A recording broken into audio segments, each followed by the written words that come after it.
Hello friends, welcome to my channel Anurag वाटीडे। ये class DElEd तृतीय सेमेस्टर के लिए है और जो सब्जेक्ट का नाम है संस्कृत।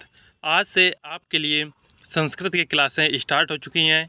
शुरू करते हैं वीडियो को। पहला जो चैप्टर का नाम है संस्कृत वर्ण परिचय व उनके ध्वनि उच्चारण का ज्ञान। ये आपका संस्कृत का पहला चैप्टर है। इसमें इस वीडियो में हम पढ़ेंगे वर्ण के प्रकार तथा उनसे संबंधित महत्वपूर्ण पॉइंट। सबसे पहले हम जानते हैं संस्कृत क्या है, व्याकरण क्या है। संस्कृत की बात की जाए, संस्कृत सम, धनक्री, धनकृत इन शब्दों से मिलकर बना होता है। जहाँ पे संस्कृत का शब्द का अर्थ होता है शुद्ध, परिष्कृत, परिमार्जित और परिनिष्ठित। अर्थात संस्कृत भाषा का अर्थ है शुद्ध एवं परिमार्जित भाषा। ये हो गया संस्कृत। संस्कृत किन शब्दों से मिलकर बना है? सम, धन, क्री, धन, कृत। और संस्कृत शब्द का अर्थ हो गया शुद्ध एवं परिमार्जित भाषा। यदि व्याकरण की बात की जाए, व्याकरण बना होता है वी, धन आंग, धन क्री, धन लुट। इन शब्दों से व्याकरण मिलकर बना होता है। जहाँ पे यदि व्याकरण की बात की जाए तो जिसके माध्यम से शब्दों की व्युत्पत्ति या निष्पत्ति बताया जाए वही व्याकरण है। व्याकरण को हम शब्दशास्त्र या फिर पदशास्त्र भी कहते हैं। इम्पॉर्टेंट है कि व्याकरण के अन्य नाम होते हैं शब्दशास्त्र या फिर पदशास्त्र। अष्टाध्यायी।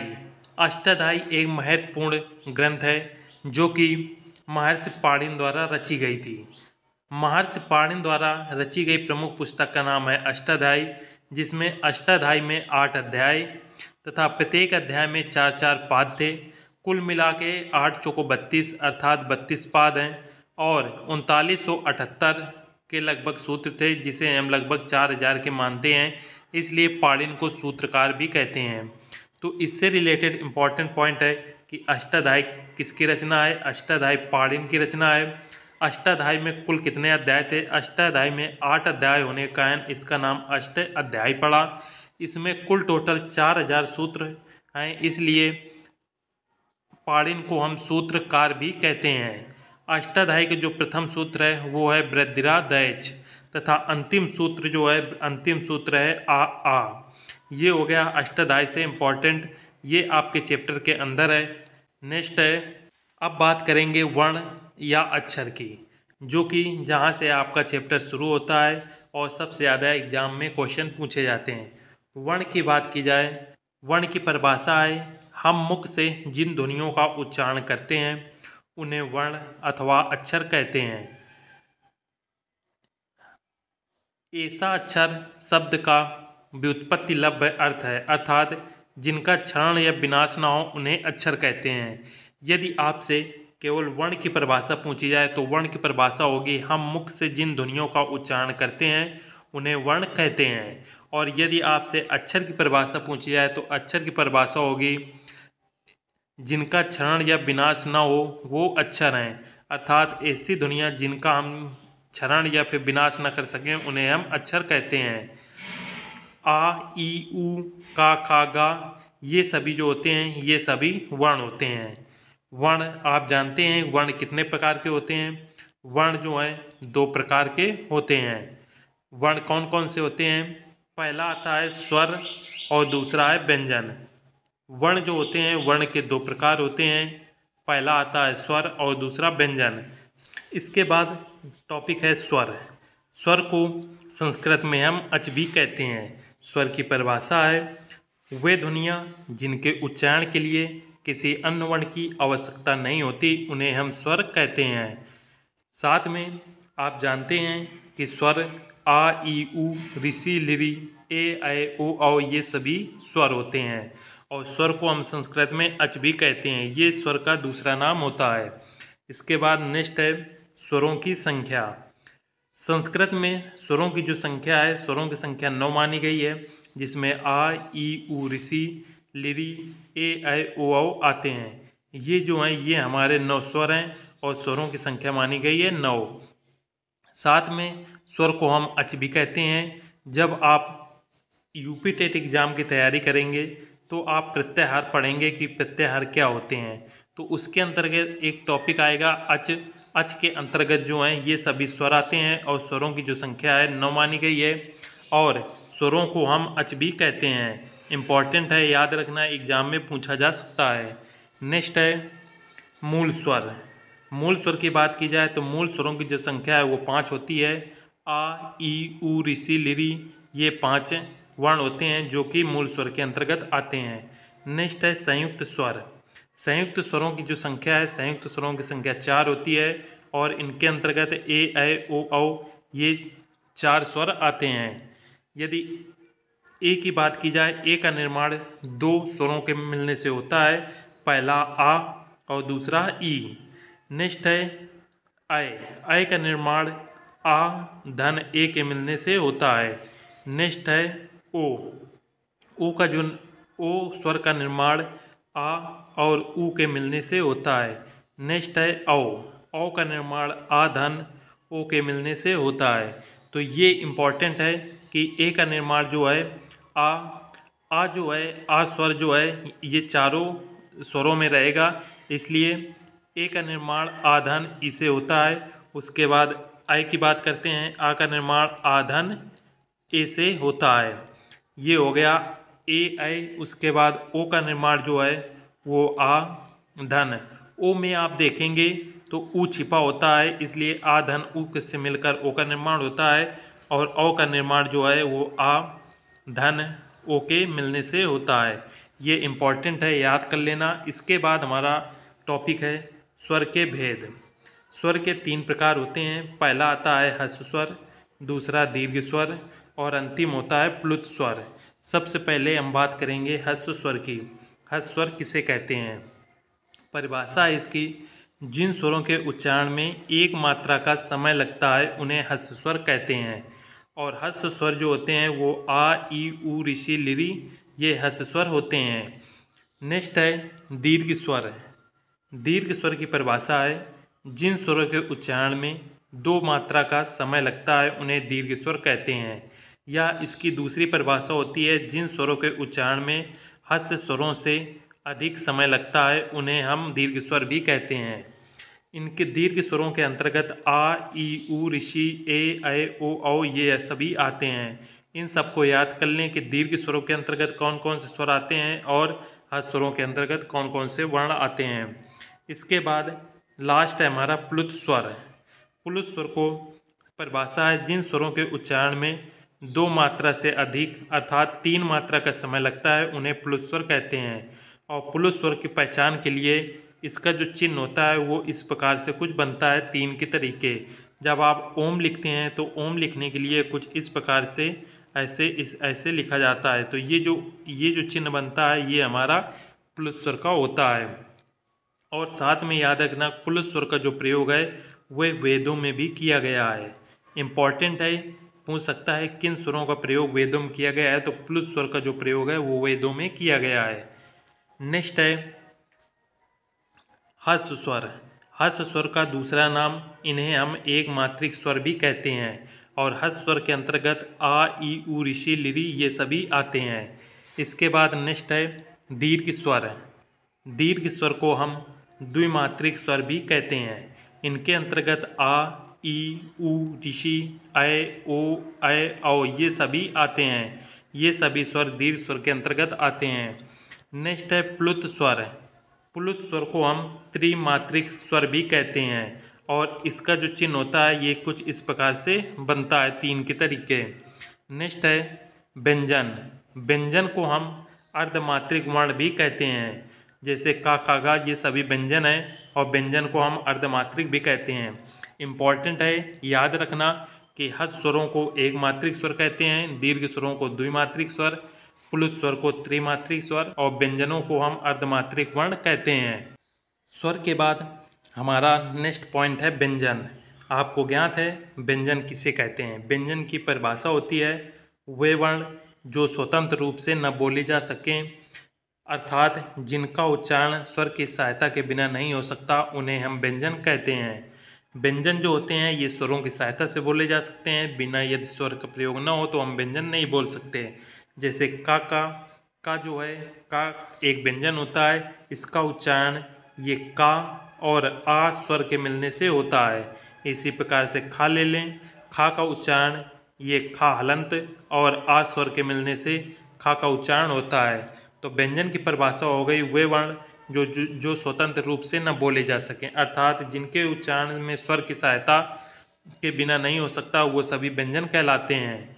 नेक्स्ट, व्याकरण में जो शुद्ध व्यंजन वर्ण होते हैं उन्हें हम हलंत के साथ ही लिखते हैं, जैसे का, चा, टा ये सभी हैं। हलंत के साथ जब प्रयोग करते हैं तो उन्हें हम शुद्ध व्यंजन कहते हैं, इसलिए इन्हें अर्धमात्रिक वर्ण भी कहा गया है।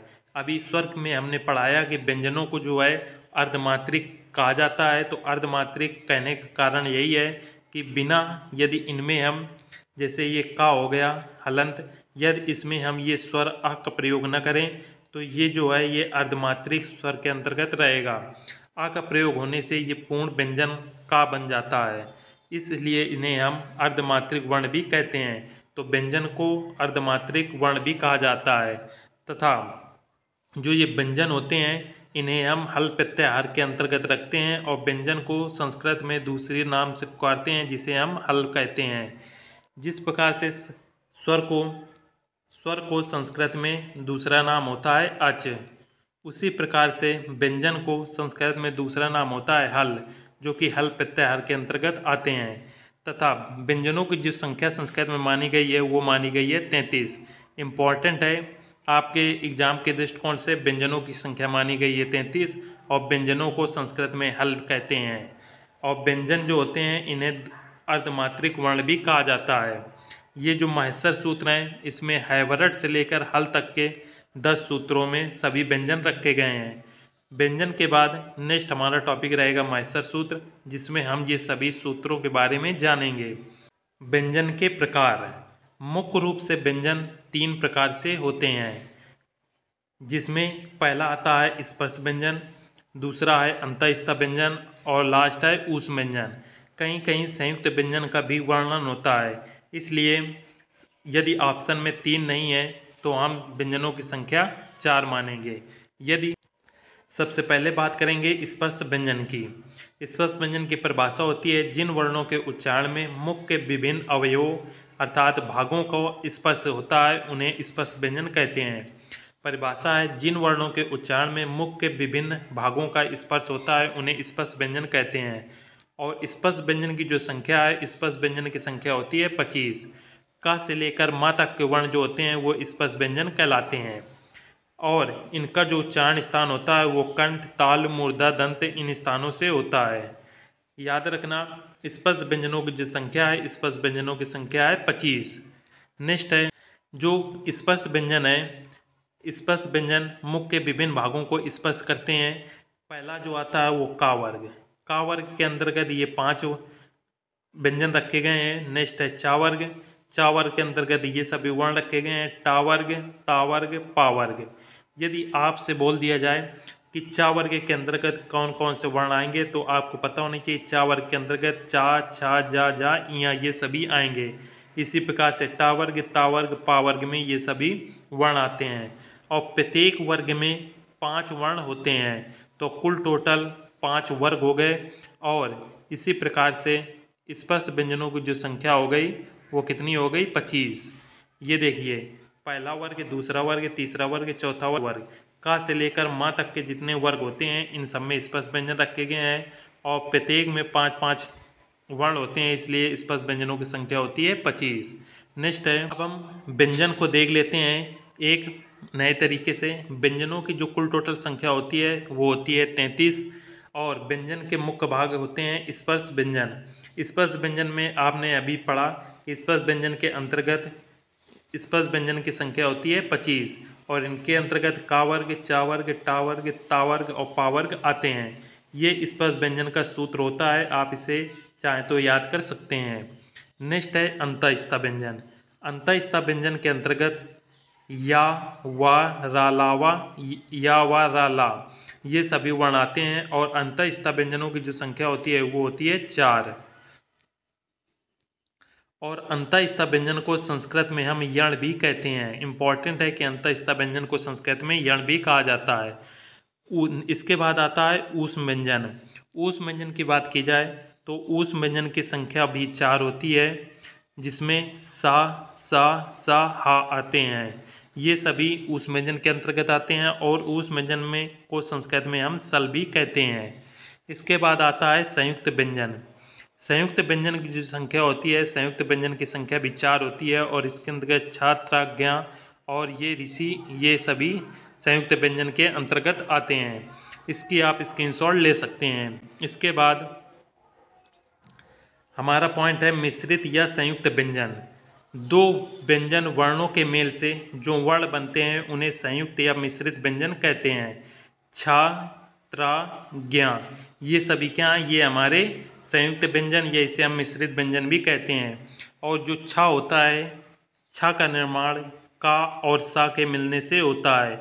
ये जो का और सा, का के नीचे जो हलंत वाला का होता है उसको याद रखना, प्लस ये सा जो होता है, इन दोनों से मिलकर छा का निर्माण होता है। साथ में जो त्रा, त्रा का निर्माण ता धन रा के मिलने से होता है। ता, इसके नीचे हलंत प्लस रा, इन दोनों के मिलने से त्रा का निर्माण होता है। उसके बाद आता है ज्ञा। ज्ञा का निर्माण जा और इया के मिलने से होता है। जा के नीचे हलंत रहेगा प्लस इया रहेगी। इस प्रकार से ये हमारे ज्ञा का निर्माण होता है। याद रखना, ये सभी इम्पोर्टेंट है। इसके बाद आता है अयोग वाहक। अयोग वाहक के 4 भाग होते हैं, जिसके अंतर्गत अनुस्वार, विसर्ग, जीवामूली और उपादानमानी आते हैं। ये आपको सिर्फ याद रखना है कि अयोग वाहक के 4 वर्ण 4 प्रकार होते हैं, अनुस्वार, विसर्ग, जीवामूली और उपादानमानी। इसी के साथ आपका जो स्वर और व्यंजन, ये जो टॉपिक है, ये टॉपिक आपका समाप्त होता है। इन टॉपिक के बारे में एक बार पुनः फास्ट रिवीजन कर लेते हैं। वर्ण के 2 प्रकार होते हैं, पहला होता है स्वर, दूसरा होता है व्यंजन। ये स्वर की बात की जाए तो स्वर के कितने प्रकार होते हैं? स्वर के 3 प्रकार होते हैं। पहला आता है ह्रस्व स्वर, दूसरा दीर्घ स्वर और लास्ट में आता है प्लुत स्वर। ये स्वर के प्रकार हो गए। ह्रस्व स्वर के अंतर्गत ये सभी स्वर आते हैं, दीर्घ स्वर के अंतर्गत ये सभी स्वर आएंगे और प्लुत स्वर के अंतर्गत ये सभी आएंगे। उसके बाद आता है व्यंजन। व्यंजन को पहला आता है स्पर्श व्यंजन। स्पर्श व्यंजन की जो संख्या होती है वो संख्या होती है 25 और का से लेकर माँ तक के जितने भी वर्ण होते हैं वो स्पर्श व्यंजन के अंतर्गत आते हैं। उसके बाद आता है अंतःस्था वर्ण। अंतःस्था व्यंजन के अंतर्गत या व राला ये सभी आते हैं और अंतःस्था व्यंजन की जो संख्या होती है वो होती है 4 और इसे संस्कृत में हम यण भी कहते हैं। इसके बाद ऊष्म व्यंजन। ऊष्म व्यंजन में 4 वर्ण आते हैं, सा, सा, सा, हा, और इन्हें संस्कृत में सल भी कहते हैं। लास्ट में बचता है मिश्रित या फिर इन्हें हम संयुक्त व्यंजन भी कहते हैं। इसके अंतर्गत छात्र, ज्ञ और ऋषि, ये 4 वर्ण आते हैं। इसी के साथ आपका जो वर्ण टॉपिक है, स्वर और व्यंजन से रिलेटेड, ये टॉपिक समाप्त होता है। उम्मीद है आपको ये वीडियो पसंद आया होगा। यदि वीडियो पसंद आया है तो लाइक ज़रूर कर दें और नेक्स्ट वीडियो के लिए चैनल सब्सक्राइब कर लें। साथ में कमेंट करके ज़रूर बताएं कि वीडियो कैसा लगा। धन्यवाद फ्रेंड्स, मिलते हैं नेक्स्ट वीडियो में। जय हिंद।